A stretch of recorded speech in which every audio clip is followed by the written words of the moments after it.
Meet Night Thrasher, the urban vigilante with loads of swag. Do you ever look at some of the colourful characters that populate the pages of a comic book and go, how do they come up with this stuff? Some, of course, are based on people who actually existed and were a big part of world history. Bob Kane and Bill Finger famously named and modelled Batman after two famous rebel leaders, Robert the Bruce, the King of Scotland, who led them to freedom from English dominion, and Mad Anthony Wayne, the American Revolution war general renowned for taking down enemy contingents far larger than his. Others were modelled after famous pop culture icons or cinematic creations, like John Constantine's earlier designs being based on the Police frontman Sting and Conrad Veidt's character from The Man Who Laughs, inspiring Bob Kane to create the Joker. But perhaps the most curious source of inspiration for a comic book character has to be a skateboarding magazine. And we have to begrudgingly admit that we really like this guy. Tom DeFalco's Night Thrasher, yes, the irony is not lost on us, debuted in Mighty Thor Volume 1, number 411, and is half Bruce Wayne, half Tom Hawk, and 100% certified badass who doesn't get talked about a lot. Let's look at this urban vigilante who oozes confidence and swag. This is Night Thrasher's origins explored. Before we go into our explanation, we have a very small request. If you like our content, please support us by subscribing to our channel. This is a small click for you, but for us, it means a lot. Thank you. Let's begin. The Mighty Thor's brand new backup, Night Thrasher's first appearance explored. So this is kind of weird, right? A skateboarding vigilante making his debut in an issue of Mighty Thor sounds about just as right place, right time as Ronda Rousey locking Tom Hardy in an arm bar on a basketball court. But the way Marvel pulled it off was so cheesy and cinematic that you couldn't help but root for this kid. Subsumed within his Eric Masterson identity before he became Thunderstrike, Thor was chilling with Hercules at Eric's house, drinking beers and lamenting the loss of Avengers Mansion when Loki put his latest scheme into play. The God of Mischief magically teleports Juggernaut from the high-security Crossmore prison to Queens, where he starts doing his whole unstoppable shtick, even though he doesn't get what he's doing here. One quick tap of his stick and Thor Odinson arrives to battle with the lumbering red beast. But because of the bout of seizures he's been experiencing lately, he's fighting at way below full capacity. Their encounter starts off pretty evenly matched,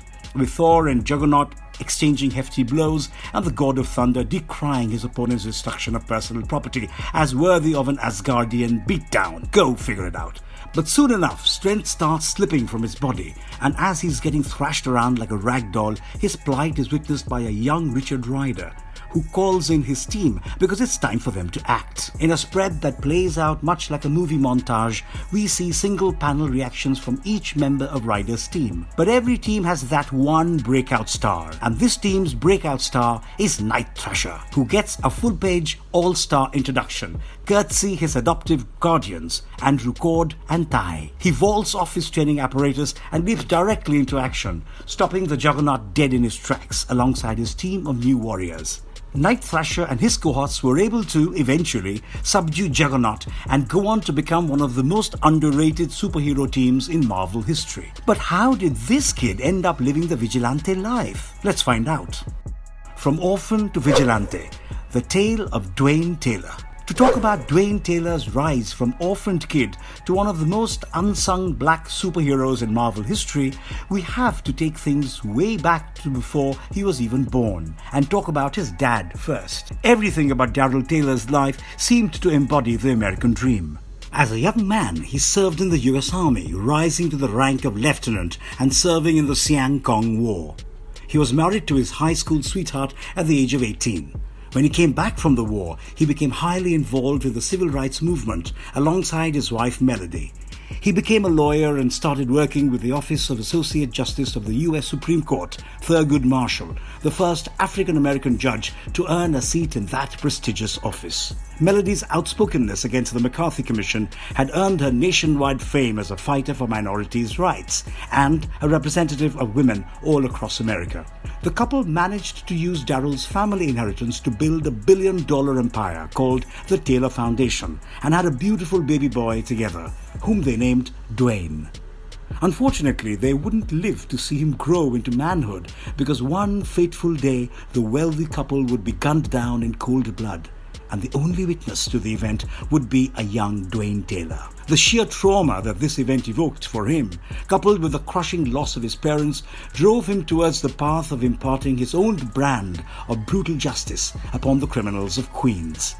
He was adopted by his father's best friend and unit commander, Andrew Cord, as well as a mysterious Asian woman called Tai, who helped hone Dwayne into a living weapon.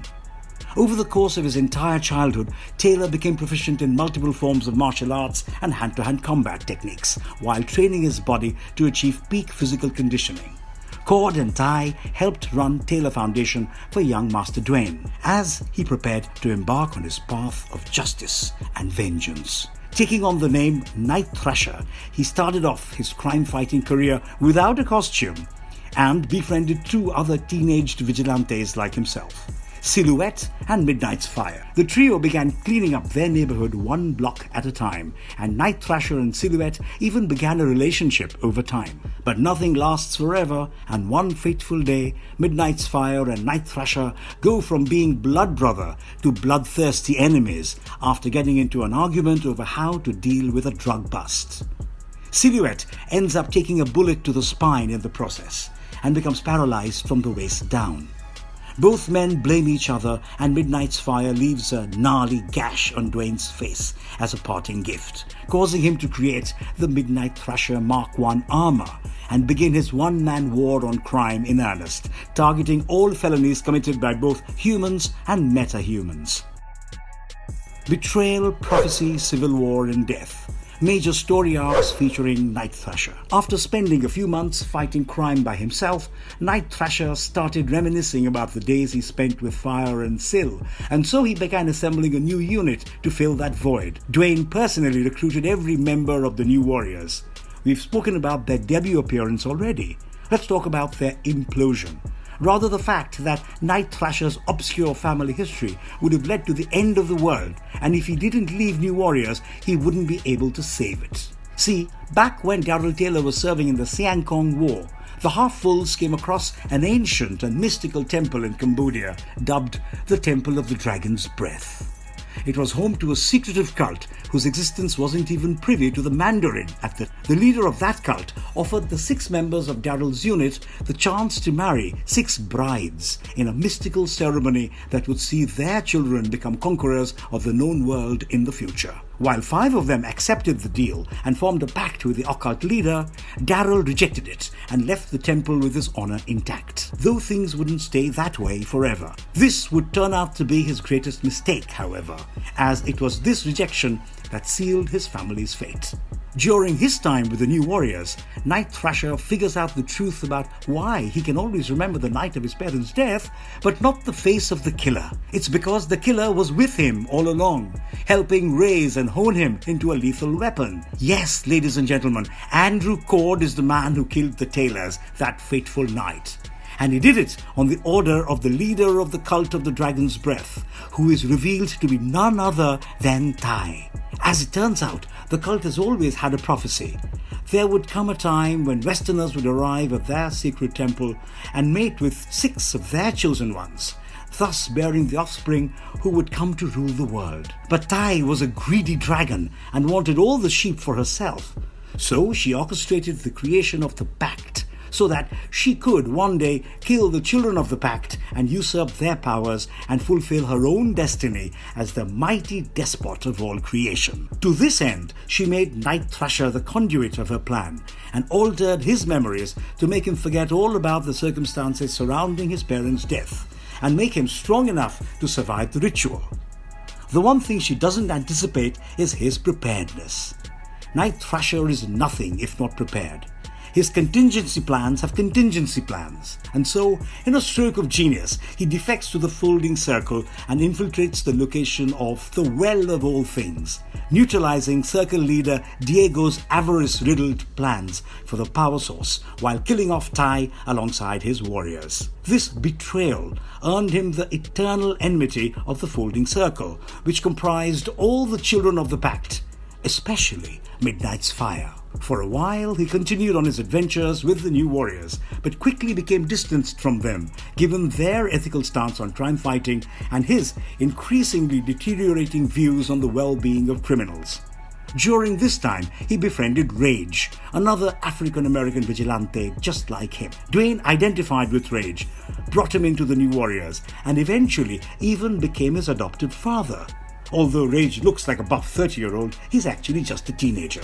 But after spending what felt like a lifetime fighting crime in a suit and armor, Dwayne decided that he could make the world a better place by focusing on doing good things through the Taylor Foundation. Dwayne focused all his resources on conjuring a cure for cancer, but it cost his company to go belly up and got him killed in the process. You see, when Taylor Foundation went bust, Dwayne decided to get the band back together and make some money while he's at it. He hired a production crew and started a new reality TV show that was centered on the New Warriors' adventures. Surprisingly enough, they had a fairy tale run for a while, drawing big numbers and bigger bucks into the Warriors' funding pool. But all that ended when they went after Nitro. The impulsive meta-human decided that getting captured wasn't worth his life and initiated a self-destruct sequence. That immediately killed everyone in his vicinity, including himself. It was this event that led to the creation of the Superhuman Registration Act and the instigation of the Civil War storyline. Yes, Night Thrasher's death kick-started Marvel's biggest crossover story till date. Well, not exactly, because it turns out Dwayne Taylor didn't die. He was just transported to an alternate timeline. Called Battle Realm, it was overseen by the Collector, and Dwayne was brought here for an enormous Colosseum-style deathmatch for the amusement of the twisted connoisseur. But he's able to hitchhike his way back to his universe with the Ultimates when they invade Collector's lair. Most recently, he was spotted fighting alongside former rival turned peer, the Punisher, in an attempt to take down Baron Zemo and stop his takeover of New York. Is he literally Marvel's Batman? Well, let's tally the similarities. They both witnessed their parents' death at a formative age. They both developed a strong sense of justice after having witnessed the said death. They then proceeded to train themselves into achieving the pinnacle of humanity's physical capabilities and used their family fortunes to wage a never-ending war against crime. Heck, you could swap out Bruce Wayne for Dwayne Taylor at certain points in time and you wouldn't be able to tell the difference. When Night Thrasher goes to recruit Nova into the New Warriors, he is living life as an exile and has seemingly lost all his powers. After confirming Ryder's identity, Thrasher simply drops him from a very tall building as an experiment. He had hypothesized that Nova's powers would return with a sufficiently stimulating adrenaline boost, and it turns out he was right. His backstory and especially his demeanor in situations like this are liable to make you think that Night Thrasher is literally just Marvel's Batman. But that just isn't the case. For starters, Dwayne Taylor isn't white and his parents weren't industrialists. And yes, he might have developed a code of justice similar to Batman's, but unlike Bruce, he couldn't even remember his parents' faces anymore, let alone the killers. Night Thrasher is also markedly younger than Batman, which is exemplified by the fact that he uses a literal skateboard as his vehicle of choice and carries around billy clubs that make him look more like a Daredevil fanboy than a Batman knockoff. But the key difference between the two characters lies in their guardian figures and their fundamental modus operandi. Batman doesn't play well with people. The Bat family and even the Justice League is a representation of his expanding humanity and the fact that Bruce is allowing his hurts to heal by letting people in. On the other hand, Night Thrasher started his career as a trio, so he knows the value of a team and has actively sought to work with one whenever he goes off on an adventure. And the second thing that separates Night Thrasher from Batman is the fact that Alfred would never even think of betraying the Wayne family, let alone actively participating in Thomas and Martha's murders directly. Andrew Cord and Ty could never live up to the reputation of the world's greatest butler. They are more like Ra's al Ghul in a sense. But even there, they fail to replicate that aura of mystique and unending malevolence that Ra's has.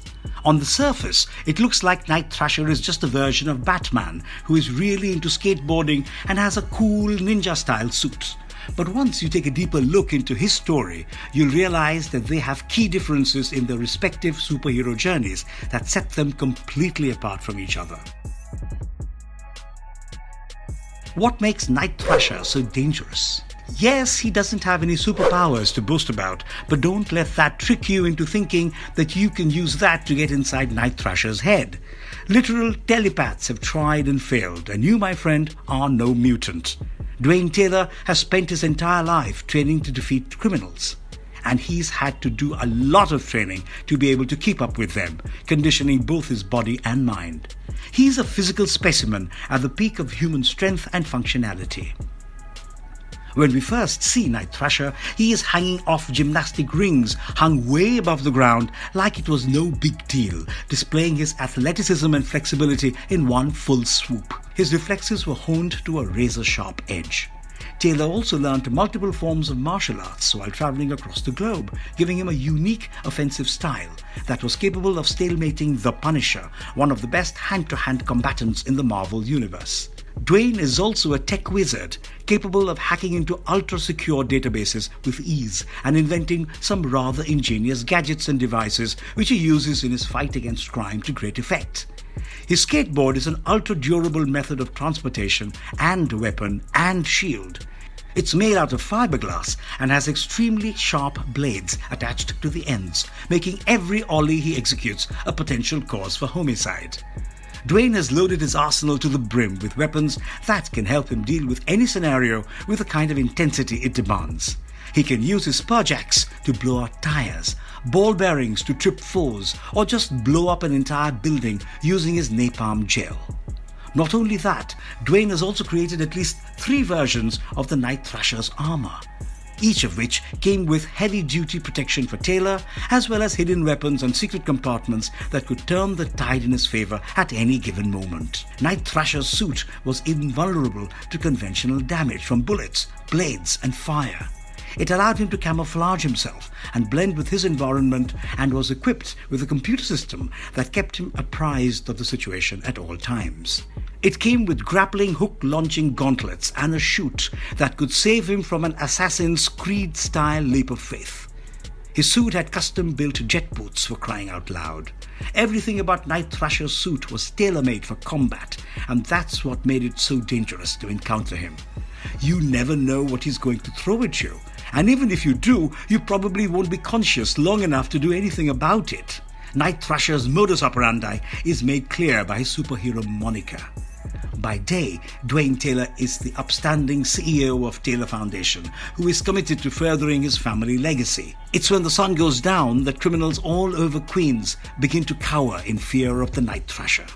And if we were one of them, we'd know we'd be terrified too.